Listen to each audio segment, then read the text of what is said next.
For more physics-related videos, please subscribe.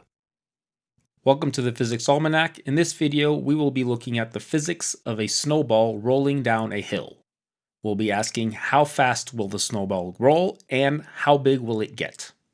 I've rated the physics level in this video as advanced, but it's not really that difficult. It just does involve a differential equation. That's why I'm calling it advanced. If you know a little bit of calculus, it's not that bad. Let's start off by clarifying the specifics of the scenario we're going to be looking at. We're going to have a snowball roll down a hill and travel some distance s along that hill. As it rolls, it's going to pick up snow and increase in size. In this scenario, we're going to make a set of idealized assumptions to make the physics a little bit simpler.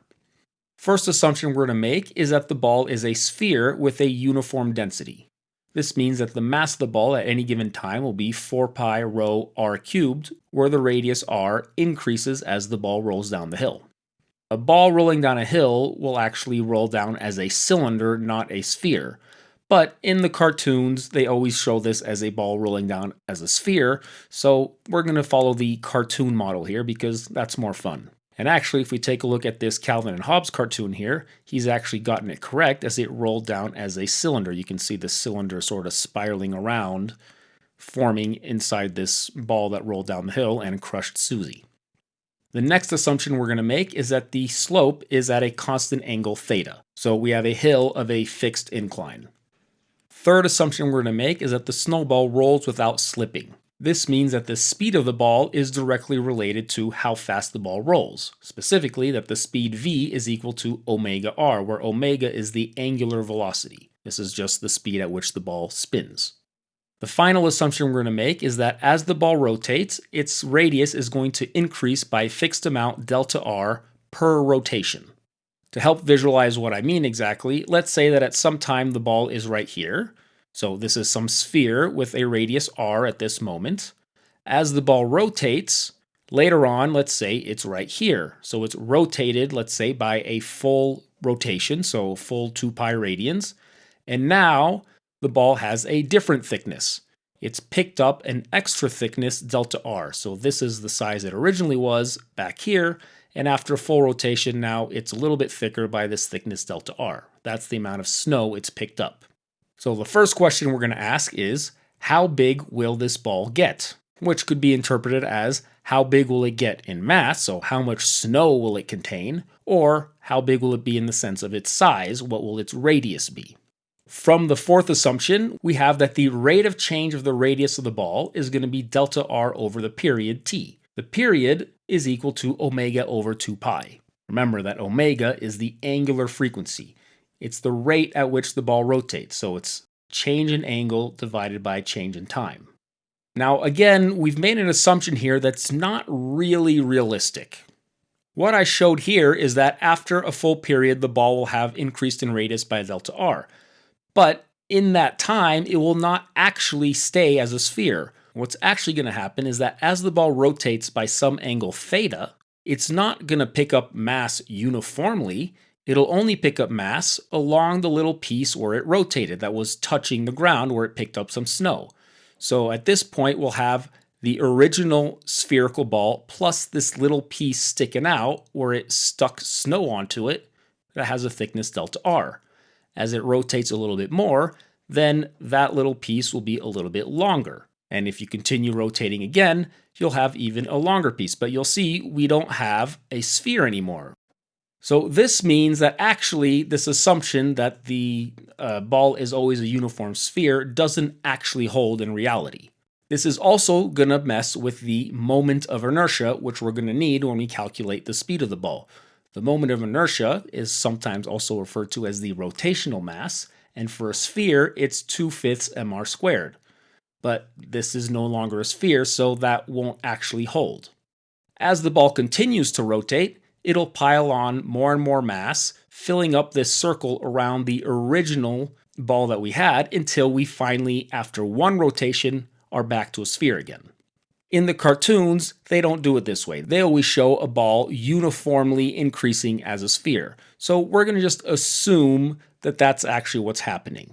This will mean our answer will be a little bit off, but if delta r is small compared to the radius of the ball, this will be a minor correction that we're going to ignore for the purposes of this calculation.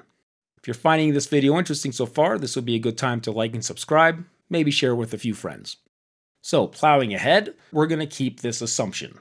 Omega over 2 pi, we can substitute what omega is to get that dr by dt is delta r over 2 pi times d phi dt. We can multiply everything by dt and integrate to get that r equals the initial radius r naught, plus delta r times phi over 2 pi. So this gives us the radius as a function of the rotation.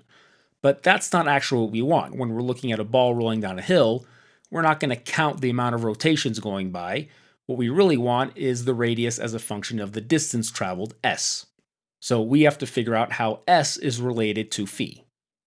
Now, if you travel a small incremental distance, ds, that will equal ds divided by dt times dt. All I've done here is multiply and divide by dt. Well, ds over dt, that's distance divided by time. That's the definition of velocity. So this equals to the velocity times dt. Now, from the non-slip condition, we have that the velocity is omega times r. And finally, we can again substitute what omega is. It's d phi by dt, and we can cancel out the dt's to get that ds equals r times d phi. We can now integrate this and substitute our expression for r as a function of phi, and this integral will give us that s equals r naught phi plus delta r phi squared over 4 pi. Well, this solution is a quadratic in phi. We have a term going as phi squared, a term proportional to phi, and then that is equal to s, so that phi to the 0. So we can use the quadratic formula to invert this equation to get the following expression for phi as a function of s. We can now substitute this expression back into our expression for r of phi to get a final expression r of s. Now that we have the radius as a function of s, we can plug that into our expression for the mass. In the case where the ball has rolled a very long distance, so s is very large, we have this quantity delta r times s over pi r naught squared is much greater than 1. In that case, we can ignore this term, or this 1 right here, because this term is so much larger, and we get that the radius is going to be approximately equal to the square root of delta r times s over pi. And similarly, for the mass, we get that the mass will be approximately proportional to the distance to the 3 halves. So that covers how big the snowball will get. Now let's take a look at how fast the snowball will travel as a function of distance traveled. For this, we're going to have to solve Newton's second law for translational motion and for rotational motion. Newton's second law is the force equals the time rate of change of the momentum. You may have learned this as F equals ma, but that's not actually Newton's second law. In the case where the mass is constant, then that will pull out from the derivative and you'll get F equals ma because d by dt of v is a. That's the definition of acceleration. However, in this problem, the mass is not constant and we cannot use F equals ma to solve this. That will give us the wrong answer. The rotational version of Newton's second law is torque equals the time rate of change of angular momentum. And again, you may have learned this as torque equals I alpha, where I is the moment of inertia and alpha is the angular acceleration, but that assumes that I is constant. But in this case, I is not constant since I is proportional to the mass times the radius squared, and both the mass and the radius are changing. So again, we cannot pull that out of the derivative. Now, before we move ahead and solve these two equations, let's just write down as a reference point what would be the speed of the ball if it was not changing in mass, meaning it's just a regular ball rolling down a hill. In that case, you can use conservation of energy to solve this. And when you do this, you'll find that the speed is equal to the square root of 10/7 times g sine theta. Remember that theta is the incline of the slope times the distance traveled. Now you might be wondering, well, why can't I use conservation of energy for this problem? Well, because in this case, energy is actually not conserved because the ball is picking up mass. This is actually a case of what's called a perfectly inelastic collision. That means that you have two objects, they come together and they stick together and then move as one object. And that's exactly what we're having with the snowball, only this is happening continuously. At any given time, the snowball has some size, and a little bit later, it will have picked up a little bit of snow. So it will have collided with a little piece of snow, and now that little piece of extra snow plus the original snowball are moving as one object. Inelastic collisions don't conserve energy. That's what it means to be an inelastic collision. So we can't use conservation energy for this problem. Now, first thing we're going to do is draw a free body diagram to get all the forces acting on this snowball. So we have a snowball of some radius r, and the forces acting on this snowball are the force of gravity, its weight, equal to mg, that points straight down. Then we have the force of friction with the snowy slope it's rolling on. And just to clarify here, the reason we're losing energy is not due to this friction force. This is rolling friction, meaning it's static friction. There's no rubbing, there's no sliding. When you have surfaces sliding against each other, then you have kinetic friction, and that results in energy loss. Rolling friction does not result in energy loss, as the point of contact is instantaneously at rest with the ground. The energy loss here is due to the fact that this is an inelastic collision. All right, so the force of friction points along the slope, but up the slope, backwards. And finally, we have the normal force with the slope, the force of the ground or of the snow pushing up against the snowball. Now, we know that the snowball is not moving off of the ground or through the ground, so we only care about the motion along the slope of the hill. So the normal force we don't actually care about.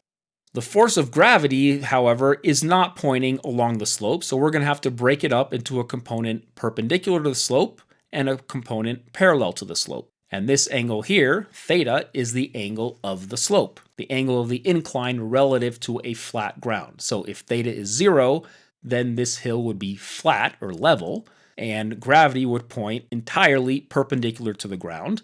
And if theta were 90 degrees, then the hill would be vertical, and gravity would point parallel to the incline. From this triangle, we get that the component perpendicular to the motion is mg cosine theta, and the component of gravity parallel to the motion, meaning along the slope, is mg sine theta. And that's the only component we actually care about. The mg cosine theta is going to cancel out the normal force since the ball does not move in and out of the plane of the incline. Now that we know all the forces on the ball, we can set up Newton's second law, remembering that we have this expression for the mass and the non-slip condition that v equals omega r. Let's start off with the translational motion, F equals dp by dt. P is mass times velocity, so that's just this term times this term. So that gives us that F equals the time derivative of 4 pi rho r to the 4th omega, and that's going to equal the sum of the forces along the slope, which is going to be mg sine theta minus F. Now we can carry out this derivative, remembering that both r and omega are functions of time, so we're going to have to use the product rule for derivation. This is going to give us the following expression. We already figured out what dr by dt is. It's equal to delta r omega over 2 pi, so we can substitute that in. And I'm also going to pull out a factor of r cubed, because you can see here we have r cubed, and then this term has r to the 4th. So I'm going to pull that out from the whole thing. This is going to give me the following expression. And take a look at this factor out front here. This is just the mass, not the initial mass, the mass at a given moment along the ball's path. We can't go any further because we don't know what F is. For that, we're going to use this second equation. So first thing, let's write down what I is for a sphere. The moment of inertia for a solid sphere is 2/5 mr squared. Now, what are the torques on this ball? Remember that the torque is the force times the lever arm. So the only torque on this ball is actually the force of friction. Gravity has no torque because the lever arm is 0. It's acting at the rotation point, which is the center of the ball. And the normal force points parallel to the radius, so it will not result in a rotation. The friction force is the only one resulting in a rotation, and it points perpendicular to the radius. So that means that this torque is just the lever arm r times F, r being the radius of the ball. So we get the sum of the torques equals r times F, and that's equal to the time derivative of I times omega. Carrying out this derivative gives us the following expression. Again, we know what dr by dt is, and I'm going to pull out an r to the 4th because that's a common factor to both terms, And there's another r on this side of the equation, so that will cancel one of them, meaning I will just have a factor of r cubed out front, giving the following expression. Once again, this term out front is equal to the mass, and I'm going to bring in the 2/5 into the parentheses to get the following expression for f. I can now substitute f into my first equation. Notice that every term here has a factor of m, so I can cancel that out. I'm now going to group all the terms with d omega by dt on the left-hand side of the equation and everything else on the other side of the equation, giving me the following differential equation, and this is what we need to solve. So how are we going to go about solving this? Remember what omega is. It's d phi by dt. So d omega by dt is actually two derivatives of phi with respect to t. But we're not going to make use of that. Instead, we're going to do a little chain rule trick here. d omega by dt is equal to d omega by d phi times d phi by dt. But d phi by dt is omega. So this is d omega by d phi times omega. And this is actually the total derivative of 1/2 omega squared with respect to phi. So I'm going to define z to equal omega squared over 2 and plug that in to our differential equation. Since this is now a differential equation with respect to phi, we can plug in what r is as a function of phi, since we already figured that out, to get the following expression. And notice here I've pulled out a factor of g sine theta from the entire right-hand side of the equation. Now I'm going to bring all the terms with z on the left-hand side of the equation and all the terms with phi on the right-hand side of the equation, meaning I'm going to divide by this parentheses, I'm going to multiply by d phi, and I'm going to divide by this parentheses on the right side here. This will give the following expression. So notice that on the left-hand side, I have dz divided by a function of z only. Z is the only variable. And on the right-hand side, I have d phi, and it's divided by an expression that's only a function of phi. So I can now integrate this from 0 to z, which is also integrating from 0 to phi for the right-hand side, and both sides will integrate to natural logs. Now I'm going to divide everything by this factor on the left-hand side of the equation, and that will leave me with a factor of -60/7 on the right-hand side of the equation. Using the property of logs, this factor can be moved up into the exponent. Since both sides of the equation are the log of something, that means the something inside the logs must be equal, which we can then rearrange to get the following expression for z as a function of phi. We know how phi depends on s, and from this expression we get that this quantity in the parentheses, 1 plus delta r over 2 pi r naught times phi, is equal to the square root of 1 plus delta r s over pi r naught squared. So now we have this final expression for z as a function of s. But remember what z is. It's omega squared over 2. The velocity is r times omega, or square root of 2z times r. We've already found r as a function of s, so after all this hard work, we arrive at this final expression for v as a function of s, the distance traveled down the hill. By the way, had you done this for a cylinder, which would have been a more realistic scenario, the expression would be very similar. The only thing that would change is that you'd have a different exponent here and a slightly different factor out front. Now I could end the video here, but before I do that, I want to take a look at a few limiting cases. So we have this expression for v as a function of s. First thing I want to check is that if delta r is 0, which means that the ball is not increasing in mass, then we should arrive back at this solution of a regular ball rolling down a hill. So we have to substitute in delta r equals 0. But this is not as straightforward as you think. For one, we have a delta r on the bottom here, so that's going to result in us dividing by 0. And if you plug in delta r here, you're going to get 1 minus 1, which is also 0. So you're going to get 0 over 0. So we need to expand this expression in order to figure out what happens if delta r equals 0. And when you expand this expression, assuming that this quantity delta rs over pi r naught squared is small, then you find that you get v is approximately the square root of 10 over 7 g sine theta times s times 1 minus 23 over 28 times this expression, this small parameter, delta rs over pi r naught squared. Notice, by the way, delta rs over pi r naught squared is dimensionless. On the top, we have meters times meters. On the bottom, we have meters squared as well. So this parameter is just a number. And lo and behold, if delta r is 0, we just have the square root, which is equal to the velocity for a fixed mass, or a ball of fixed mass and fixed radius. So this checks out. Now what happens if this parameter delta Rs over pi r naught squared is very large? In that case, this factor of 1 will become negligible, and notice that this is raised to a negative power. So this is going to be 1 over this quantity to the 23 over 7, and it's going to be very large. So 1 over a very large number is a very small number, so we can ignore this piece. So all we're going to have left is this delta Rs over pi r naught squared in the square root. So when this parameter is large, which means when we've traveled a very long distance, then we'll get that the velocity will be proportional to square root of g sine theta over 3 times s. So remember, this is the velocity you would get if the ball was not picking up any mass. And if we divide the two, we'll get 10 over 7 divided by 3, which is 30 over 7, which is pretty close to 4, but that's in the square root, so that's going to be about 2, meaning that after a long distance, the ball will have about half the speed it would have had it not picked up any mass. Now you know the physics of a snowball rolling down a hill.